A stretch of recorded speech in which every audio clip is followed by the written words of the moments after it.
الحمد للہ وکفی وسلام علی عبادہ الذین اصطفی اما بعد۔ محترم سامعین، میں آج آپ کے سامنے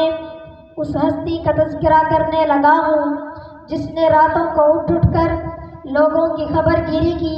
جس نے 22 لاکھ مربع میل پر پورے تختراج کے ساتھ حکومت کی، جس کی فتوحات کے سامنے سکندر اعظم کی فتوحات بھی مان پڑ جاتی ہیں، جس کا پیغام ہزاروں میل دور ہوا لے کر جائے، نیز جس کی غلامی کرے، آپ جس کا حکم مانے، جو آدھی دنیا کا حکمران ہو کر بھی پیوند زدہ کپڑے پہنے، جو آقا ہو کر بھی غلام کے اونٹ کی مہار تھامے، اگر وہ چاہے تو اسلام کے سب سے بڑے سپہ سالار حضرت خالد بن ولید کو معزول کر دے، اگر وہ چاہے تو حضرت عمر بن عاص جیسے جلیل القدر صحابی کا مال ضبط کر لے، لیکن کسی کو حکم ٹالنے کی جرت نہ ہو۔ جی ہاں، ایسی شخصیت کو خلیفۃ المسلمین، امیر المؤمنین، داماد علی، خلیفہ عادل، خلیفہ راشد سیدنا عمر بن خطاب کہا جاتا ہے، جو مراد پیغمبر ہے، جو اشداء علی الکفار کا مصداق ہے، جو زمین پر بولے تو